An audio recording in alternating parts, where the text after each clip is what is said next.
Эхний хичээл дээр ингээд ороод жоо хоцроо ороод сурсан байхгүй. Тэгсэн чинь нөгөө самбарынх нь яг хаанаас нэглээд хаандагсаад байгааг мэдтгүү. Тэгэл чи одоо нэг хитрхи урд зүг юм уу баруун зүг рүү очиж сурч байгаа бол арай өөр аялах ороо явчихна л гэсэн үг. Хамгийн гол зүйл бол одоо сатаарах зүйл бол маш олон байдаг. Хятадд сурах жаахан хүнд Монголд үзээгүй ингээд хэднээ номын хүн явж ийснэ тэнд очиж шоуддаг болсон байх жишээний байдаг. Тэд ер нь давуу тал маш их мэдээж яг нэг хэцүү юм л байдیں۔ Тэр нь усын нуул усын дааны хичээр. Хятадд бол яг үнийг хэлээд Facebook яг цаг гарцсан л зүйл болдгийг.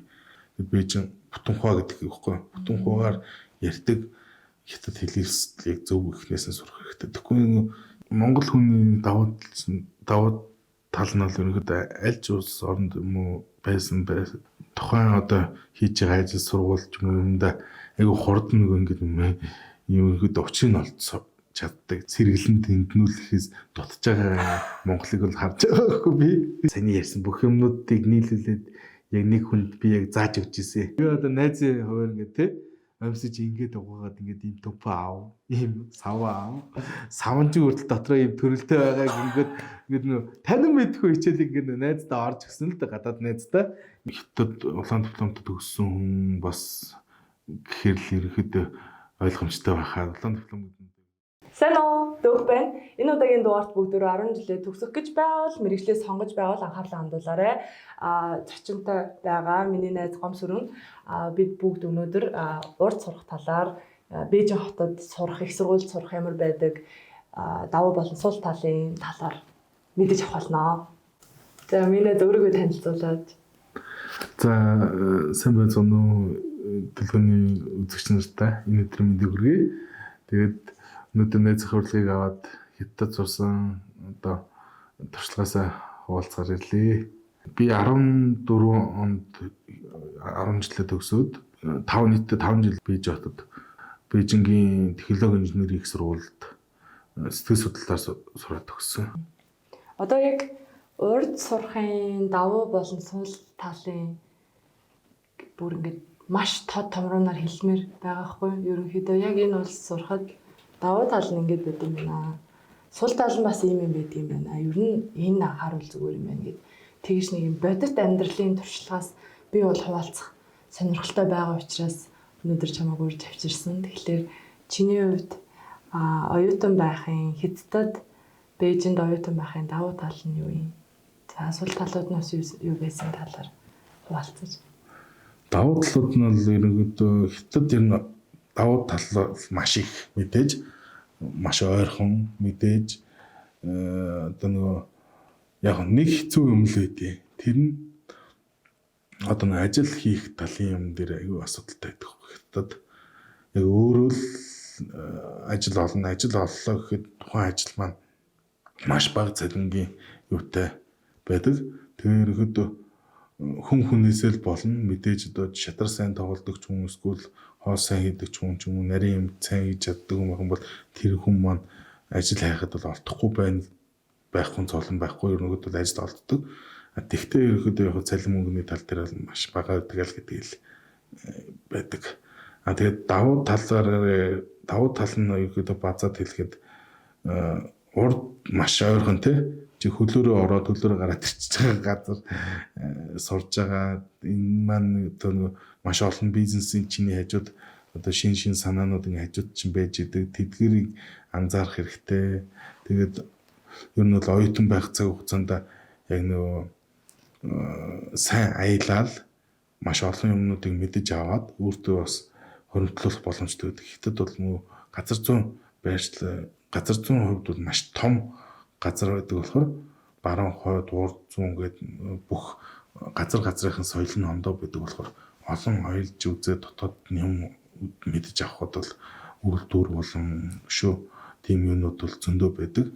Давуу талын хувьд бол ерөнхийдөө бол тэр байна. Одоо өөрийгөө хөгжиж хаа хүртэл хөгжүүлж чадна тэр хүртэл хөгжиж болох боломжтой хичээл сургуультай хажуугаар гэсэн үг. Тэгээд мэдээж одоо амьдрах ахуй тал дээр бол маш тайван хулгай зэлгээ энэ тэр ямар ч нэг сургууль сурж байгаа үед нэг селфиний шиг нөгөө модон дээр үлгөөд байж байгаа нөгөө юм хүүхдүүдэд юм ярьж суусч жаад мартаа явцсан. Айгүй ийл штэ ерөөс ингээд нөгөө явж явах нь. Тэгсэн чинь маргааш нь бүр хэд хоногийн дараа санаж байгаа нөгөөдгөө. Тэгээ санаад тэр хэвлэр нэг нөгөө байсандаа номоос ингээд ажиуталтайсэн. Тэгэл очиарс яг нөгөө үлгсэн газар чи өлгөөстэйгээр байжсэн. Тэгэхээр тэгэл яг нөгөө утас төрөвч баг бэлэн мөнгөч газар хөвчихсэн юм хэрэг байсан газараа байж идэгэр давуу талтай. Маш энэ тал дээр ерөнхийдөө сейфти. Цул талын хувьд байршиж суралцж байгаа газараас шалтгаалаад амьдралын хэм маяг нь ондоо байцгадаг бас. Одоо жишээ нь Баян хөлгийн юуны хүмүүс арай өөрөөр ярьдаг, арай өөрөөр амьдралын хэм маягтай байхад Улаанбаатарт амьдарч байгаа хүн шал ондоо энэ хоёрын шиг л тэр яг нэг сул тал нь одоо чи одоо нэг хитрхи урд зүг юм уу баруун зүг рүүгээ очиж сурчих юм бол арай өөр аялах ороо явчихна л гэсэн үг. Тухайн газараас чи Бээжинд ирээд хүнтэй яг өөрийнх нь хэлээр нь ярьж байгаа ч гэсэн ойлголцохгүй болох нэг тийм асуудал байдаг. Би энийг ингэж бодоодсон шүү дээ. Одоо нөгөө англи хэл сурж байхад акцент үүдэн шүү дээ. Ингээ British accent, American accent гэд Британи, Америк аялга гэд тэрэн шиг ингээд одоо юу гэх юм хоорондоо тэр чинь өөр акценттай ч гэсэндээ хэлээ бол ойлголцоод байдаг шүү дээ. А тэгээ сүүлд нөгөө судалж байхад тийм биш юм байлээ те. Би нэг ерөөсөө ойлголцдоггүй гэж ярьж байсан. Тэр үнэн үү? Нэг үгийг хоёр өөр янзаар л хэлж байгаа гэсэн үг байхгүй. Тэнгүүд л тэрэн дээр ойлголцохгүй болоо явчихж байгаа юм. Тэгвэл хаана очиж одоо очиж сургаж байгаа залуу дүүнэртэй хэлэхэд бол аль болох л Бээжингээс хит нэг урагшлахгүй л хэлээ орчинд нь очиж суруул их зүгээр. Одоо Монголдо сурчаад очиж өргөжлөлөө сурж байгаа хүмүүс байна л да. Тэнгүүд юм дуудлагын тал дээр бас жоохон бичиг унших тал дээр бол маш сайн. Дуудлага ярианы тал дээр бас жоохон яригтай. Энд сурснаас нь очиод ярингууд нөгөө тэнт хүмүүс нь ойлгодгүй ч юм уу. Ийм юмнуудад тулаад ирэх хүмүүс жоохон ярианых юмнаас жоохон нөгөө алхаатай яриха жоохон багсчихдаг ч юм. Тийм байлж тийм үлээ. Тэгэхээр ерөнхийдөө тухайн одоо хэл сурах гэж байгаа яг хятадыг зорж байгаа хүмүүсийг орчинд нь очиж сур Бээжин Бүтэнхуа гэдэг юм байхгүй. Бүтэнхугаар ярьдаг хятад хэлийг зөв ихнээс нь сурах хэрэгтэй. Тэгэхгүй байгаа орчныхон хүмүүсээс нь суралцсан суралцах чинь гэж жагаад буруу сураа явуучвал бас хэцүү. Ихнээсээ. Хаар уштай юм тий. Тий. Сул талын хувьд бол ер нь тэр миний лав хамгийн анзаарсан хамгийн сул тал. Хоёр хятад хүн хооронд ингээл ярилцаад нэг ойлгохгүй байхгүй. Тэгээ би хамгийн гол нь би ч нэг айгүй юм ярихаа ингээд сонсож харах сониуч зангаас л болж байгаа. Тэгээд би нөгөө хоёр хүнийх нь голд нь орчуулга хийгээд өгдөг. Тэгэхгүй бараг л орчуулга хийчихэж байгаа юм да. Энэ хүн ингээ асуугаад нэг чинь энд байгаа ш. Тэгээд нөгөө заагаад гисэн. Жоо баярлаа гэд надад би төсөөлт нь хоёлоо л ядад авах юм. Ядаар л ярьлаа. Тэр яг тэр аялга ард нь өөр дагвартай ярьдаг гэсэн болоод тэр хүд нь хоорондоо ойлголцох байх энэ асуудлууд гардаг. Одоо чи сураад ирсэн юм чинь өгөх зөвлөгөө юу байна? Эхнээсээ наан энийг юу нь мэдчихвэл зүгээр юм. Ер нь л очиндоо нэг л юм анхаарлаа. Да энийг мэдчих. Орчинд нь очиод сурна гэдгээс бити юм ээ. Эндээс юу ч би бол би Монголоос хятад руу явахдаа нихао гэдэг үгээж яг сонсоод мэдэхгүй л явж исэн. Очиод би яг орчинд нь яг сурсан. Яг хүн тэгэл болтгол юм байлаа. Хамгийн гол нь яг зөв бөгөөд бүх юм яг нөгөө зөв эхэлнэ гэдэг чинь тэгэл төгсгөлн ч гэсэн маш амжилттай тусна гэдэг шиг л яг зөв эхэлсэн л дээ. Тэгээ нэг энд сураагүй явсандаа би бас одоо бас баярлдаг байхгүй. Одоо хүмүүс л нэг чи гинт очиод тэгсэн одоо чи хэцүү шүү гэдэг л надад хувьд л эндээ бол маш их баярлсан тэр үед гинти шийдвэрээр тийш ядтраа явсан ч гэсэн тухайн устдаа очиод яг нэг зөв юмар нь явцсан байна гэдгийг л анзаарсан л та. Тийм байна тий. Би ч нөгөө нэг гинт ингээ явсан хүмүүсийг нөгөө харчаал яа надад бол ийм зориг гарахгүй гэж боддог байсан байхгүй тий. Нөгөө талдаа нэрээ бодоод байсан чинь хятад ойрхон. Дээрэс нь яг орчинд нь очиж сурахгүй л хятад хэл чинь ийм онцлогтой шүү дээ. Одоо жишээ нь Орос бол англи хэлийг мэдгүй байсан ч гэсэн бүхтэн өгүүлбэрээр уншижтэй шүү дээ тий. Зүгээр ингээд уншиж болж чаддаг. Хятад хэл чинь бол нэг хэцүү нэг ханзыг мэдгүй бол ингээд 20 хандтай байлаа гэхэд чинь дунд нь ингээ гацчдаг тий. Зүгээр одоо сайн байна уу гэсэн үгийг welcome гэл яасаагүй байхад бид нар хараад ойлгодог. Хятад тэр welcome гэдгийг бичсэн байхад ямар ч өөрөөсөө хүмүүс хараад тайлахгүй л байхгүй тэр чинь. Тэгэхээр энэ маань хятад хэлний маш том онцлог. Дээрээс нь юу юм бэ те? Зардлын хувьд ч гэсэндээ харьцангуй боломжийн байж байгаа учраас орчинд нь зардал мөнгөний хувьд одоо жишээ нь намайг сурж явах явцад бол юу яасан? Монголдо нэг хувийн дээд гайгүй яг орчиндөө сургууль сурах тэнд очиод гадаад Бээжинд очиод сурах зардал хоёр бол ер нь дүндээ дүн байсан шүү. Одоо бол ярахад бараг л бас адилхан л байгаа. Яг тэгэхээр хувийн сургуулиудын үнд төлбөр мөнгө ч гэсэн ихссэн. Бээжинд их сургуулийн төлбөр ч гэсэн юм хөдөө ихссэн. Тэгээд яг урд зүг рүүгээ жоо халуун орморлог болоод ирэхээр үний хувьд бол арай ондоо болоод ирд юм билээ бас. Арай хямд ч юм уу тийм юу толдог юм билээ. Одоо яг их сургуулийн ийм системийн ялгаа чамд юу мэдрэгцэн бэ? Одоо жишээ нь Монголд ийм байдаг, Хятадд ийм байдаг гэдээ ингээ харьцуулаад харах юм бол ерөнхийдөө ялгаа нь Монголоос ялгаатай чанар нь. Ялгаатай чанар нь яг бол мэрэгжлийн хичээлүүд нь маш их. Яг одоо жишээ нь яг энэ юуны оюутны яг тэр юуны ярихад бол мэрэгжлийн хичээлүүд нь маш их. Тэгээд айгүй нөгөө яг тухайн мэрэгжиж байгаа хүнд хэрэгтэй яг хичээлүүд нь айгүй ихээр их цагаар орж өгдөг. Тэгээд дээрээс нь одоо нөгөө эрүүл мэнд, аюулгүй байдал гэдэг юмнуудын хичээлүүд бас нэмэгдэж ордог. Одоо тэд нар юу гэхээр анхны эмнэлгийн анхны тусламжийн хичээл орно. Тэгээд одоо чинь манай Монголд бол одоо ихтэй сургуулиудад хизээч газар хөдлөхөд яах вэ? Байгалийн үзэгдэл болоход хүн яаж өөрийгөө болон бусдад одоо юу үзүүлэх үү гэдэг талаар одоо билээ ер нь бол сонсож байдаг үгүй л тийм энэ мэдчлээ одоо ийм юм сургалтын систем нь бол ийм зүйлүүдээр л онцлог. Тэгээд нэг шахуу бөгөөд маш үр дүнтэй олон цагийн хичээлүүд ордог. Тэгээд тэрэн дээр чинь өөрийн хүсэлтээр нэмж бас хичээл ороож болдог. Хувь хүн өөрөө яг төлөвшсөн хийнэ л гэж зүтгэж явах хэрэгтэй гэдэг цаг үеийг өнгөрүүлдэг. Тэрийг яг нэг мэдэрч юм хийж чадж байгаа хүнд бол багш бол харамгүй цаг зарцуулна. Юмаа хийхгүй нэг заа нэг энэ хүний өмнөөс хийж байгаа юм шиг байгаад байвал чамаг бол тэр хүмүүс бол ашгүйдээ за явах ингээ явж игдэл гэждэг. Ерөөд нэг тийж хүннийг нэг одоо ингээд чи тэрийг хийгээд одоо эндээ ингэж гэдэг тийм айхтар шахалт бол байхгүй. Өөрөө ингээд яг нэг ойлгоо тий.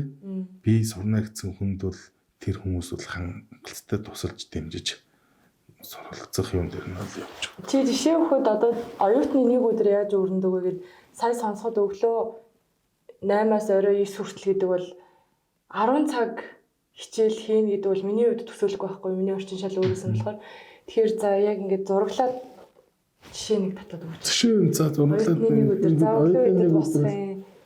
Тэр нөө соёл гэж чамд хэлжсэн соёл амар их нөлөөлдөг гэдэг. Тухайн орчинд тэгэл соёлоо дагаад өглөөний цайнууд нүртэл ондоолоо авчдаг заяа. Тэнгүүд тухайн орчинд чинь өглөөний цай хамгийн чууштай юмд чи ер нь бол тэнгүүд өглөөний цайгаа нэг яг ингээд айтайхан тогтоогоо суухын бол 7-оос гэртээс гарна гэсэн үг. Тэгээд 7:30-40 гэж яхад энэ цайгаа дуустаа цаашаас сургууль орно гэсэн үг байхгүй юу? За цайгаа уучлаа. Тэгээд дараа цайгаа уучаад хичээлд орлоо. Хичээлдээ ороод хичээлдээ оронгуудаа ерөнхийдөө 12 хүртэл бол хичээлүүд чинь ингээд 40 минут ингээд арьсныхантайгаа ороо явна штэ. Тэнгүүдээ 2 цаг хүртэл амраад цагаас буцаж өдрийн хичээлүүд рүү ороод тэгээд 5 хүртэл ороод 5-аас 6 хүртэл оройн хоолны цаг болоод тэгээд 7-оос сүүлийн хичээлүүд оройн хичээлүүд эхэлдэг гэсэн үг. Оройн цаг хичээлүүд. Тэгэд 9 хүртэл оройн хичээлүүд ороод дуусдаг гэсэн үг.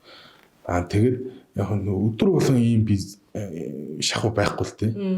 Мэдээж нөгөө зарим өдөр нэрт тарна, зарим өдөр нь бас хичээл орохгүй байх үе ч юм ингээ байна. Тэгээд тэр үеэр нь хувь хүн яг юу хүсэж чинь тэр зүйлсүүд бүгд одоо тухайн сургуультайгаа ойрхон өргөд хөгжүүлэх фитнестэй явж болж байна. Эсвэл одоо e-спорт тоглох туртай хүн байвал Wamba гэдэг одоо тоглох газар нь байж энэ бүр яг ингээд зориултын тоногдсон. Тэгээ өөр юм хийх туртай хүн байвал бүхэл юмнууд нь ихэд байж идэг.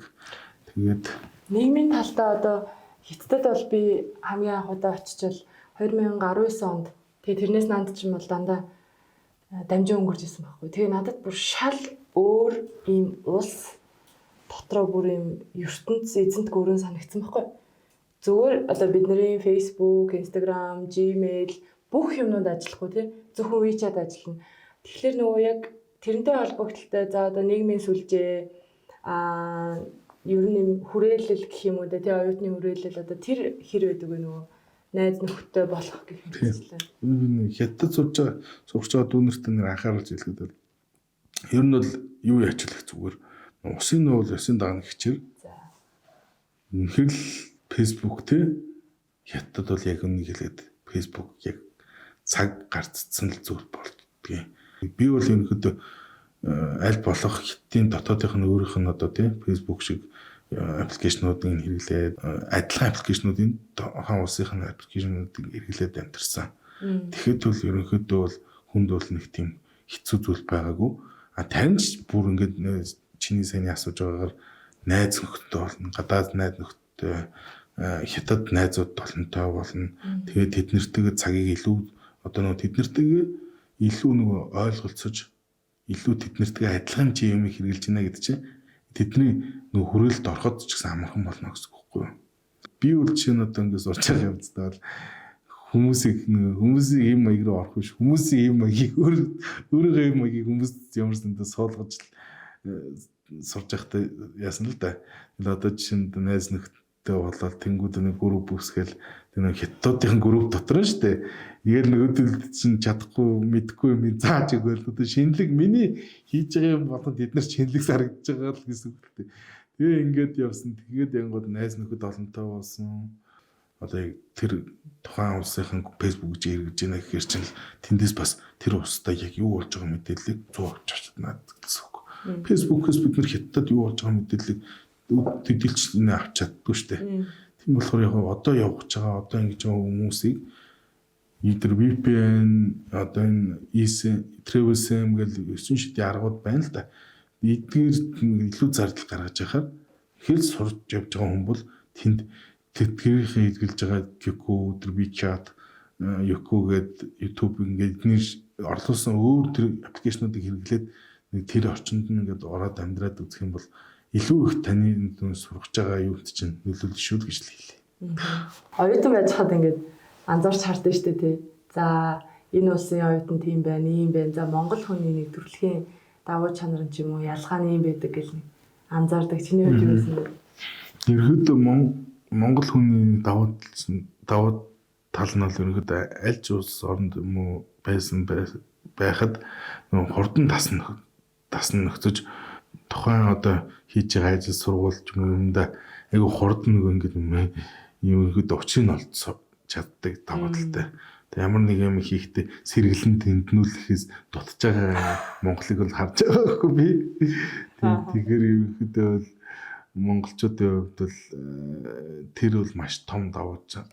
Энэ нь одоо энэ нүүдэлчин эсвэл одоо ийм тал ийм баригдмал биш одоо бус орнууд чиг юм бид нар чинь бус орнуудыг бодвол бид нар чинь ийм төрснөөсөө эхлүүлэл дантлуулаад ингээд хориулаад байхгүй чөлөөтэй сэтгэж чөлөөтэй үзэж харж өсч байгаа юм бас юу байдаг бах. Тэгээд нүүдэлчин амьдралтай байсны бас юу байд цусны юм байдаг баха гэж л боддیں۔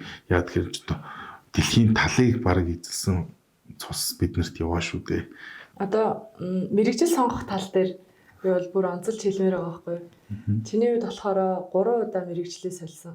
Монгол эдийн засгаар сурч яснаа гинт солиод биш юм байна гэдэг шийдвэрийг гаргангуутлаа Хятад руу очиод зам гүүрээр сурч яснаа шууд солонгуутлаа одоо буюу сэтгэл судлал руугаа орсон тий. Яг одоо ингэж эргээд харангуут би бол ямар мундаг юм бэ гэж бодож байгаа байхгүй. Тухайн үедээ хэрв би бол харсан бол ямар тавтаргүй эсвэл тогтургүй юм бэ гэж дүгнэлт хийхээр байсан байхгүй. Тэгэхээр чи энэ талаараа нэг дэлгэрэнгүй ярьж өгч яагаад заавал ингэж гинт ингэж солих болсон тий чиний хувьд? Яг нь яагаад солих болсон бэ гэхээр тухайн цаг хугацаа ингээд өнгөрсөн л дээ энэ 3 шийдвэр гаргахад голд нь жишээ нь нэгийг гаргахад жишээ нь жилийн хугацаа өнгөрсөн байдаг. Нөгөөдгөө дээр нь гаргахад нэг 4 цагийн хугацаа өнгөрсөн байдаг ч юм уу. Ингэсээр 3 удаагийн өөр шийдвэр гаргаж ирсэн. Энэ дээр маань ерөнхийдөө л нөгөө хувь хүн гомсрон гэдэг хүн маань гомсрон өөрөө яг юу хүсэж байна чадхаар байна уу биэнд яг өөрөө яг дуртай байна уу гэдгийг л яг тодорхойлж чадсан гэсэн үг. Одоо яг нэг хүн яг гадаадд очиод оюутны байранд очиод яг нэг өрөөндөө орж суугаад амьдрал эхэлт юм бэлээ л дээ ерөөдөө л эндээ бол ерөөсө тэр талаар хэрэгцүүлэн бодох нэг юугээр л за одоо энэ явах чинь одоо найз нөхдөдөө болно гэр орны ингэсээр байгаа таардаг. Тэнгүүд яг тэнд очиод нэг юмнуудаа анхаарч ганцаараа өөрөө яг суугаад төлөвлөөд ирээдүйдээ ингэн тэгнэ гэдэг юм бол яг өөртөө ярилцаж чадсан юм да. Тэрнтэй холбоотойгоор ерөнхийдөө ингэж өөрчлөгдөд явсан. Хэлний хэсэгт 1 жил сураад тэгээд үндсэн ангид ороход бол би зам гүрийн инженерийн үндсэн ангид ороход бол хичээл ойлгохгүй нэг асуудал гарчихсан. Тэгээд эхний хичээл дээр ингээд ороод жоо хоцроороос орсон байхгүй. Тэгсэн чинь нөгөө самбарлуу ингээд харсан чинь бичгэл чинь л бас гитсэн шүү дээ. Самбарынх нь яг хаанаас нэглээд хаандаас байгааг мэддэггүй. Тэгэл за энэ ер нь бүтлээ шүгэл. Тэгэл дараагийн ингээд хичээл рүү ингээд ороод явхад ерөөдөө бол нөө бичгэн дээрээс бол амар хэцүү. Уншаад ойлгож чадахгүй байсан. Тэгээд иймэрхүү зүйлүүд тулаад ер нь багшийн хурдан ярьж байгаа зарим нэг мэрэгжлийн хэллэгүүд мэдээж машин техник нэг юунууд ингээд мэрэгжлийн хэллэгүүд ороод ирэх бүр ойлгохгүй л гэсэн. Тэгээд яг за би ер нь энийг зөвлөдөд нурууд нүдгээ гадаад оюут хайрцсан багштайгаа энэ хэд ярилцсан хичээлийн дараа орой бүр яг өөртөө тантай одоо л уулзмаар байна. Яг байгаас тэмдэглэгээр уулзаад танд нэг ярьж хэлэх юм байна. Та надад туслаач гэд зөвлөгөө авах гэж очсон. Зөвлөгөө авсан маш үр дүнтэй би яг 4 цаг гарan ярилцсан суугаад надад чи ингээд энэгээр яваад үзвэл ер нь хэрэгтэй гэдэг зөвлөгөөг маш сайн өгсөн. Манай дээр багш маань ерөөдөө гадаад оюут хайрцсан заа гарга зүгээр докторийн зэрэг хамгаалсан Монголын most ер нь гэдэж сурч яасан хүн байсан. Тэгэхээр тэр хүн маань ерөөдөө надын одоо бас нэг чухал шийдвэрийг минь дахиад нэг одоо 3 дахь өөрчлөлтийг бас гаргахад нөлөөсөн хүн байна гэсэн үг. Тэгээд одоо тэр шийдвэрийнх нь гаргасан шийдвэрээр би ч гэсэн ерөөдөө харамсахгүй маш амжилттайгаар сураад төгссөн. Чиний үед яг ямар чиг баримж байсан? Дотоод бодлого байсан юм уу? Эсвэл ингээд одоо яаж заавал энэ мэрэгчлэлээр тогтсон гэх юм уу? Ингээд луужин чинь яаж ажиллаж байсан? Одоо яаж тогтсон бэ гэхээр одоо тэр нэг 4 цаг ярилцсан гэдэг нь шүү дээ. Одоо жишээ нь би бол өөрөө ерөнхийдөө хятад хэлийг бол би ялэдээ сураад 1 жил өнгөрцөн байсан болохоор тэр үнтэй хятадаар наазахын яриаг бол би бол асуудалгүй ярилцчихсан болохоор маш их юм ярилцсан. Тэгээ өөрийнхөө тэр хүнд нээлттэй ингээд ийм гэдгээ ерөнхийдөө хэлж чадсанараа нөгөө хүн маань ч гэсэн надад санал болгохдоо тэрийг бас задлж тайлбарлаж ярьж өгсөн. Төсөл судлал гэдэг маань одоо ийм юутай ийм салбарт ажиллаж болно. Чи ер нь өөрөө чинь төлөв байдал өөрөө чинь хүнийх нь хувьд бол ийм зан чанартай хөвгт байна. Чи тэгэхээр ер нь энийг нэг бодож гин үү ийм юу байна. Тэглэж ерөнхийдөө одоо ингээл хүн болгон л эдийн засагч, school businessman, school ингээл маркетинг гэсэн юмнуудаар сурч идэг. Энэ салбар бол ингээд ерөнхийдөө сонгоход бол чамд одоо буруутахгүй. Ингээд ирээдүйн хувьд ийм гэдэг юм надад хэлж өгсөн. Мэдээж тэр хүний нөлөөллөөр би энэхүү сонголтоо хийсэн гэсэн үг. Одоо сэтгэл судлалын талаар сурах шийдвэрийг бол тэр үед л гаргасан. Өмнө нь бол яг зам инженер, машин техникт дуртай энэ зүйл дээр ягаад нэг хүмүүс ингээл намайг айгуу тийм туулбаршгүй нэг юмд явцсан юм шиг харагддаг юм шиг юм л да. Гэхдээ энэ маань яг өөрийгөө олж авснараа өөртөө ярилцсан тэр өнгөрүүлсэн цаг хугацаанаас болж би энэхүү шийдвэрүүд нь өөрчлөгдөж байгаа болохоос биш. Зүгээр нэг одоо нэг хүн юм ирэнгууд нь тэрийг дагаад нэг явчихж байгаа байдлаар яваагүй шийдвэрээ гаргасан. Чи бас нэг бодлын аюу мундаг. Одоо ингээ эргээд харахад би бол яг тухайн үед тэгж л хэлэх байсан баха. Гэхдээ одоо эргээд харахад мундаг нь юу байгаа вэ гэхээр одоо дургуун мэрэгчлэрээ 4 жил сурчаад тэгээ дараа нь яах вэ гэж байгаа биш яг тэр үедээ гяс хөдөлгөөнийг хийсэн байна. Магадгүй би бол тэгж хийж чадахгүй байх байсан баха. Яг энэгээр одоо нэг одооны одоо яг шийдвэр гаргаж байгаа залуу яг явах гэж байгаа энэ хүмүүстэй зөвлөхөд бол одоо өөртөө сайн ярилцаж өөрийгөө яг би яг эндээ яг тэгээд энэ чиглэлээр би энэ газарт очиж сурах нь яг зөв үгүй юу гэдгийг бас харах хэрэгтэй. Тэнд очиод эцэг маань одоо ингэ хэлэхээр намайг ингэ шантарчлаа гэх юм уу эсвэл хамаатан садан маань намайг ингээд энэ хүрээд ирсэн гэдэг ч юм уу тийм юмнаас бити айж имэж хичээж шийдвэртээ нөлөөлүүлээрээ зүгээр л өөрөөхөө үрд чинь үнэхээр л болохгүй л байгаа бол тэрийг эртхэн л өөрчилж байх хэрэгтэй л. Тэгэхгүй хүчнэлж тэнд байснараа тэр хүн маш олон юм бүх юм буруу болно л гэсэн үг. Одоо буруу хүмүүстэй нэлдэг ч юм уу буруу юм дурууддаг дах энэ мэтчлэн бүх зүйлүүд л яг энэ зүйлээс л эхэлдэг болохоор би яг энэ зүйл дээр л тухайн одоо дүнрийгээ сонголтоо хийхдээ ямар нэг юмд одоо хүчлэгдэж баригдаж байгаа ямар нэг барьцаалагдсан юм эсвэл ямар нэг юм санаа зовж өөрөөсөө өөр юм санаа зовхгүйгээр шийдвэрээ гаргаасаа л гэж өсч байна. Намайг очиход бол ер нь бол 40-д монголчууд байжгаад тэр үед бас нэг юм тэтгэлэг өгдөг айгүйх нэг газрууд байжгаад тэр дунд нас нэг хөлхний газар байж таарад айгүй олон монголчууд бас буцаж Монголдо ирсэн. Тэгэхээр одоо ч гэсэн ингэ нэг сургуульд сурч байгаа хүн амтан ерөнхийдөө зуушлуулж байгаа компанийнхаа юм мэдээлэл болон цаад сургуультай коннекшны сайн хянж баталгаажуулж иж мөнгө төгрөгөө сургууль руугаа хүүхдээ явуулах юм аа тэр анхаарцгаараа гэж бас би бас хэлье. Би энэ нэг юм нэмээд хэлчих болохоор нөгөө хэрэгтэй болоо гэж бодсон. Одоо яг 10 жилээ төгсгöd бол би бас өөрөө хайлт хийжсэн. 2 удаа хайлт хийсэн. 10 жилээ төгсгöd би өөрөө хайлт хийж хахад оноо багч гэсэндээ тэтгэлгээр явуулна гэдэг агентлагууд байдаг байхгүй. Гадаад руу явах гэж байгаа бол нэр хүндтэй ихтэй сургуульд сурсан дээр тэрнээс биш магадгүй 1000-аас хойшоо 500 600 одоо дэлхийн ранкаар орсон сургуульд сурах юм бол эх орныхоо ихтэй сургуульд сурсан нь илүү сайн боловсролыг авах боломжтой. Тэгэхээр нөгөө гадаад л гэхээр сайн гэдэг юусоо биш. Одоо дэлхийн ранк дээр яг их сургууль чинь хаана байгаа вэ гэдэг чухал. Гадаадд өндөр чанартай одоо боловсрол авахын тулд бид нэр явж байгаа гэдэг учраас тийм одоо зүйл бити хууртаараа гэж эхлээд хэлэхээр нь хоёр дахь нь одоо саний хэлсэн нөгөө агентлаг ингээ хуурсан гэсэн шүү дээ. Тэрэн дээр их сони юм би анзаарсан. Дараа нь одоо миний дүү гадаад явах гээд би ингээд хайлт хийж яхад агентлагууд дотроо бас хуурамч агентлаг байд юм байлаа. Тэрийг бол би өөрөө бүр баталсан. Яг энэ сургуулиудын бүр ингээд эрхтэй гэж хэлж байгаа боловч үнэхээр тийм биш байсныг нөгөө би өөрөө итгэхгүй байгаа учраас нөгөө газартай холбогдоод Австрали руу холбогдоод одоо танаа элч төлөөлөгч Монголд байдаг юм уу? Яг энэ байгууллага муу юм уу гэж асуухад тийм биш байсан. Гэхдээ бүх ингээд одоо жаазанд бүх эрхийн бичиг нь байдаг ч гэсэндээ тэр бас баталгаа болдгүй юм байлээ. Лавлаж асууж мэдэж үзээрэй. Тэгэхгүй бол одоо яг саний ярьж байгаа шиг юм амьдралынхаа одоо чухал мөчийг шийдэх гэж байж ингэж нөгөө хууртагдах нөгөө талаасаа бас эд төрөнг юу ингээд хамаг гол юмараа хохирно.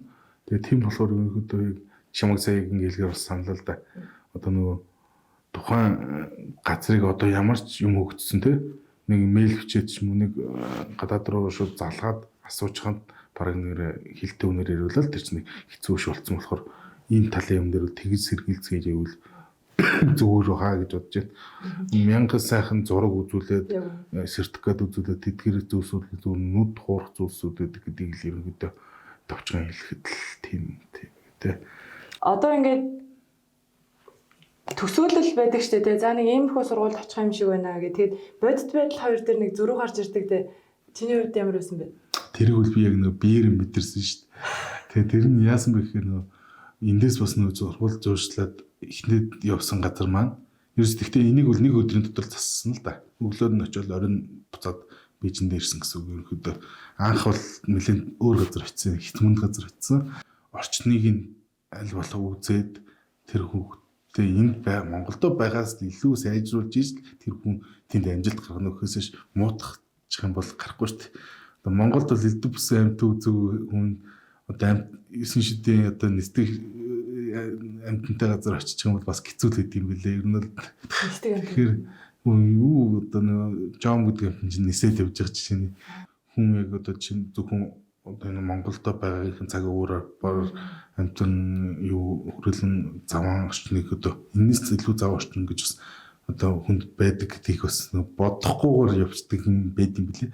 Тэгээ бол очиод ерөнхийдөө халуун газрын заван орчин ямар байдгийг гэдгийг л анзаарсан л та. Тэгээд тэрнээсээ болоод ерөнхийдөө энэ одоо амьдрах газар ер нь бол сайн харж үзчихэд сурах газраас сонгороо л гэж хэлэх гээд. Маг сайн хэлсэн чинь би яг өөрийнхөө энэ туршлагаас бас заавал хуваалцъя гэж бодлоо. Гадаадд сурахаар нэгэнд тэр газар очсон учраас сурах одоо хэрэгтэй гэж ялцчгүй боддог. Тэгээд тэр ч одоо маш олон хүний итгэл явж байгаа. Дээрэс нь гадаадд сурах чинь тийм амар зүйл биш учраас нэгэнд очсон юм ч одоо бай гэдэг шийдвэр гаргадаг. Эрүүл мэндийн хувьд гэх юм бол надад одоо миний сурсан ихтэй сургууль бол тохироогүй. Монгол улсын хувьд бол маш их нар үздэг. Миний санджаар 260 хоног нар үздэг ийм улсаас наргүй газар очсон. Одоо миний түүх байхгүй. Наргүй газар 1 сар бүхэл бүтэн 1 сар өглөө хичээлдээ явхад орой хичээлээ тарж ирэхэд ингээ бүүдгэр саарл байдаг ийм газар руу очин гэдэг бол маш их том шок болдог. Монголд нэг нар үзэхгүй 2 3 4 хоногод л жоохон нэг сэтгэл зүйд нь шууд нөлөөлдөг хүн бол өөрийгөө мэдрэг гэж бодоод аль болох Монголтой төстэй нар их гардаг тийм нарлаг газрыг сонгуул зүгээр гэж би бол хэлэх гээд байгаа байхгүй. Хоол болоод тий орчин гэдэг бол маш чухал гэдэг ялцчгүй харагддаг. Тийм шүү. Хувийн төлөвлөлт маш сайтай байх хэрэгтэй. Одоо тэнд үл чи очиод ганцаараа болно. Хинч чамаг тий хоолоо хий оройд гэртээ ирлээ инглээ гэдэг юмнуудыг хинч чамд хэлэхгүй. Чи өөрөө өөрийнхөө бүх юмыг төлөвлөж гаргадаг болно л гэсэн үг. Тэгээд өөрөө өөртөө хяналтыг тавина. Өөрөө юм тэгэхээр одоо жишээ наад захын хүн яг нэг хоолны цагуудтай болох хэрэгтэй.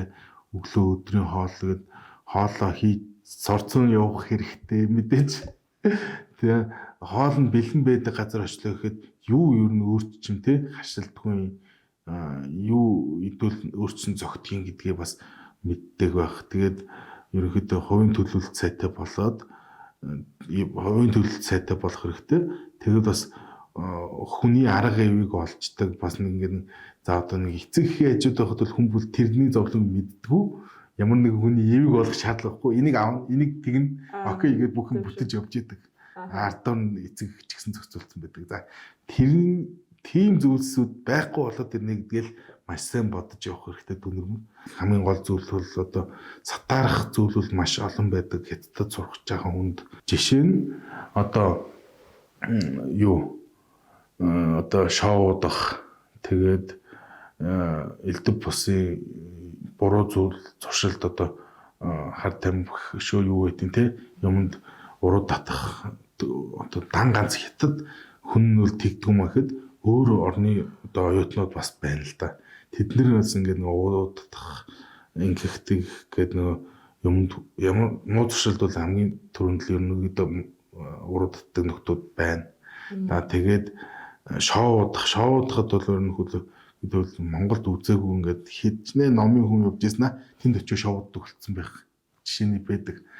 Ийм сатарах зүйлс төр өөрийнхөө байгаад өөрийнхөө нэг төрлөх зангаараа за би энийг ийм хэмжээсэнд би энийг тэгдэггүй байсан гэдэг байсан бол тэрийг маш сайн баримтлал ард нь яг өөрийгөө алдаж болохгүй гарах хэрэгтэй шүү. Тэгээд тухайн хүн болгоны очиж одоо суралцаж байх газар ондоо болохоор тэр газраас шалтгаалаад чиний амьдралд ч одоо яг энэ сатарах зүйлсэнд нь янз янзаар л тохиолдно гэсэн үг.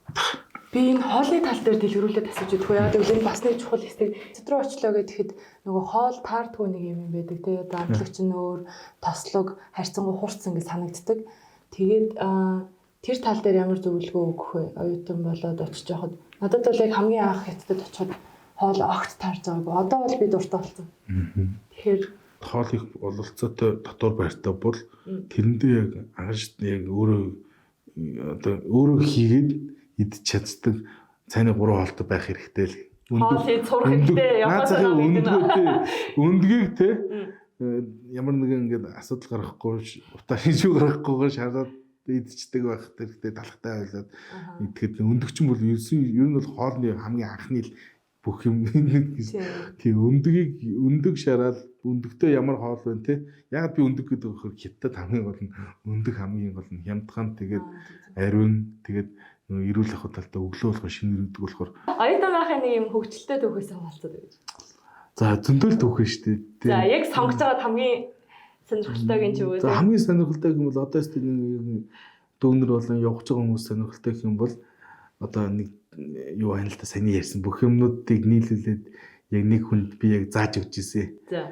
Тэр маань яг нэг roommate Индонез бандтай сүүлийн 1-2 жилээр хамт амьдэрсэн. Индонез гайгүй айлын болцоотой айлын хүмүүсийн гэрт бол гэр үүслэгч гэж байдаг. гэж хэлэх болов тий. Тэд нар нь ингээд нэг бүх юм хийчдэг.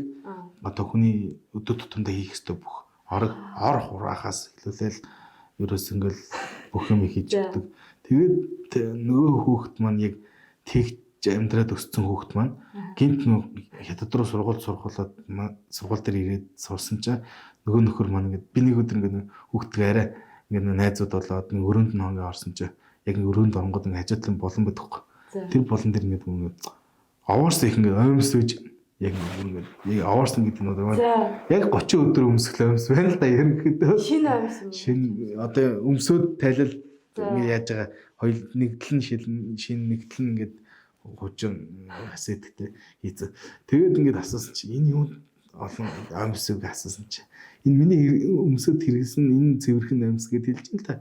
Тэгэхээр чи яг ингээд оймс гэсэн чи угаагаад ингээд яд юм гэсэн чи би одоо ямар өөрөө те бид нар ч одоо ингээд 3 өмсөд 4 өмсөд тэрийг ингэж өмсдөг ч гэж хэлтэй нэш яагаад гэвэл бүр тодруулаад асуусан чи нөхөр юу ерөөсө 30 өдрийн 30 өмс авсан байгаа юм л да ерөнхийдөө. Тэгээд за яг энэ нь бас нөгөө тэр буруу бас байхгүй гэдгийг би ярьсныхаа юм дээр ойлгосон. Нөгөөх нь одоо нөгөө амьдралын хэм маягийн нүгөөсөө тэгээ өссөн. Тэгээд ер нь савн бариад нөгөө савнгараа нэг ингэж угаагаад ямиг цэвэрхэн болгоод хатаадгаа гэдэг процессыг мэдхгүй өссөн хүн чинь нэг компьютер бол нөгөө инсталл нь байхгүй байгаа. Инсталлыг би өөрөө одоо суулгаж өгсөн байдий. Би одоо найзын хуваар ингээд те амьсаж ингээд угаагаад ингээд ийм төпөө аав, ийм саваа аав. Савн чи хүртэл дотроо ийм төрөлтэй байгааг ингээд нөгөө танин мэдхгүй хичээл ингээд найздаа орж өгсөн л да гадаад найздаа Индонезидөө одоо Брайан гэж залуу байдий. Тэгээд Hi Brian гэж. Тэгээд Брайан тэгээд ингээд зааж өгөөд ингээд яасан чи хоол хийхийг сүлдээ надаас ингээд бас сонирхсан. Яг манай нөгөө дотор байрт нэг онцлог ингээд бусад юунуудыг бодох юм бол дотроо галтгоотой том өрөөтэй. Тэгээд галтгоонд ингээд өөрөөсөө хүссэн хоол хийж болдог. Тэгээд би ч нөгөө хоолыг сонирхолтой хүн ч нөгөө хөвчлэн тэндээ нөгөө нэг хөрөгч аваад тавьсан бүрээд жил. Хөрөгч дотор ингээд нөгөө материал авч тавьчаад юм ингээд нөгөөдөгт нь чих сонирхолтой л харагдсан. Манай хүн бол ерөнхийдөө бол шот өглөө өдөр оройн хоолыг бол нэг л газраас захиалаад идчихдэг. Халуун ногоо гэдэг сонголттой нэг хоол хийж байгаа. Тийм л төрлийн хоолны хөвчлөлтэй байж байгаа. Надтай нэг хоол хийж нийлж хийсэн. Өндгөө болгож идэхийг зааж өгдөг байхгүй. Тэгвэл өндгөнд манай өндгөө ерөөс анх чанж байгаа сууж байгаа хүн чинь хэцүү юм биш. Усан тийгээд өндгөө хийгээд мартчихна. Нөгөө өндөг маань усан ширгээд буудаад пумпан хийнгүүд нөгөөдгөө очиж хардаг. Тэгээд яг тэрнээс эхлээд манай хүн хоолыг маш сайн сурсан. Сураагүй хүн сурахад тэгдэг ч юм уу. Тэрээс өндөг байтгаа бүр өөрийнхөө улсын өөрийнхөө үндэсний хоол моолыг хийдэг болоод тэгээд чи баг пост оруулсан. нэг гэрлүүгээ харьцаад ирэхдээ хамтлагч авчаа. Тэгээд бүр өөр хоолоо хийж иддэг болчоо. Нөө имэн над руу бүр ингэ халагдчих баяр бичсэн. Ээж аав энэ манай хүүхэд яач чи яа хэцүү бэ би өөртөө нөө хэлэн мэдгүй.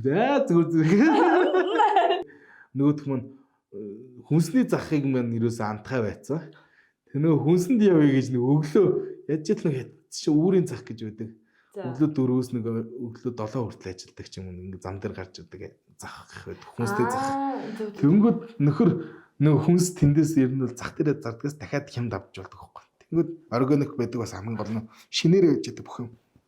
Нөгөөд рүү чи явъя гэл үүрээр ерөөсө хүнсэндээ явъя гэл хатан нүдэнд. Тэгээ яг нэг талаараа тэр хүн би бас ингээд нөгөө яг нэг амьдралын нэг маягт байхгүй юм суулгаж өгөөд найзын маягаар битэрт найзлаад ингээд яасан. Би ч хэл нөгөөд чи битэр чи ингээд сүулдэ хятаараа хоорондоо ярьдаг болсон ингээд ер нь л хөгжилтэй явдал юм бол энэ л байна да. Тэгээд за ер нь тэгэхээр хүний одоо тэр өдөр тутамдаа хийж идэг хоол хийх, дүүгээ харах, усаа авах гэл ерөнхийдөө юм гэр ахын хүн нэг одоо бид нар бол эндээ байж хатал тэрийг нэг чухал зүйл гэж анзаардаг юмнууд маань бидэрт маш их юм амьдралын одоо хэрэгтэй дадал зуршлуудыг суулгаж идэг юм байлээ гэдгийг би яг тэр найз дээрээс бас олж харж авсан байдаг. Тэгэхээр одоо ерөнхийдөө одоо ингээд ээж аав нь ингээд тэгээд гэж яхад тэрийг нэг төгшөг нэг удаа юм хоёр удаа хийгээд явж байхад сүлд нь ямар нэгэн улсын те найз чи ээж аав ч юм далаад чад миний үгдийг ямар амар өөрчилж өгөө гэдэг ч юм ийм болгочлаа гэж чамд баяр хүргэх шалтгаан болно гэж л хэлэх юм да. Тэгээд нэг нэгэндээ тийм зөв үлгэр дуурал үзүүлэх ч юм те гадаад хүн ч гэсэн Монгол биднэрт сайнаар нөлөөх зан чанар ч гэсэн байдаг. Яг нэг юм жишээ дуртахад тэр хүнд би тийм зааж өгснөөр нөгөөх маань надаа эргүүлээд бас нөгөө юу зааж өгсөн л тоо нэг юм одоо бас миний мэдэхгүй талын юмыг надад зааж өгсөн. Одоо тэр нь л яг компьютер юм дээр одоо нэг юм юу гэдэг чинь нэг одоо ажил хичээлийн үг ингээд төлөвлөлтөд одоо 7 хоног жилээр нь төлөвлөдөг юм ноутбук төвтрүүд нь штэ. Тэрийг яг онлайн дээр яг компьютер дээр ч юм пад утсан дээр яаж хийж явдаг гэдэг юм аа. За надад бас төвшүүлсэн. Ерөөхдөө чи би чинь нэг аягүй тэрнтэй нэг юм ярих мартдаг.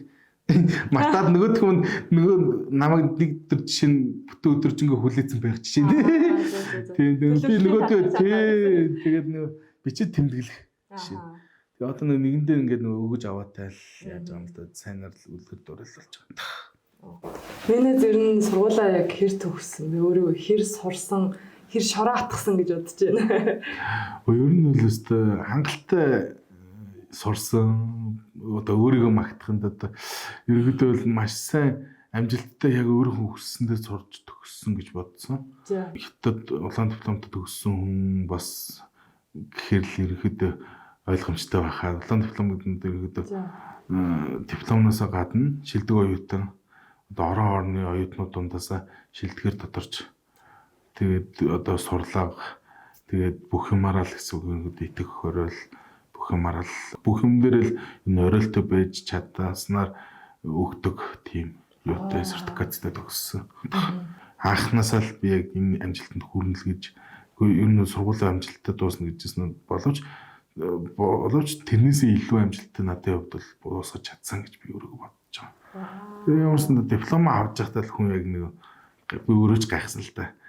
Диплом авч чадаад дахиад нэр дуудаад тахаар яах гээд одоо авцсан ш тэгээд урдаас нь ингэсэн чинь шилдэг оюутан болсон гэж зарлангууд вау гэл тэгээ нөө гэрийнхэн бас очсон байсан тэр үед бүр гинтийн билүү болж таарсан л та. Тэгээ өөрөө би ч удаа 10 жилд яг үнийг үлээд хийж үзээгүй юм л дээ. Тэгээд оюутныхын цагт бол маш бүх цаг хорон бүрийг яг нэг хичээлдээ зарцуулсны үр дүн гарсан л гэж би боддөө. За тэгээд өнөөдөр найзгаар цуусанд баярлалаа. Олон одоо амьдралыг хөлтэй өгч байгаа шинэ сургуулиуд өгсөж байгаа дүүнэртэй зөв сонголтыг хийж тэгээд өөрийнхөө одоо нэг хаач явсан өөрийнхөө нэг одоо суур хүмүүжил өөрийнхөө зам төлөвдөө эзэн байж өөрийгөө алдахгүй муу юм давтахгүй зөв сонголтыг хийж явцгаагаа л гэж л хүрээлээ да. За баярлалаа. Өнөөдрийнхөө дугаарт Хятад улсын Бээжин хотод суралцсан туршлагаас бүгдээрээ судаллаа. Тэгээд таалагдсан бол доор асуултууд comment тэгээд заавал like and share. Төгбэлээ баяртай.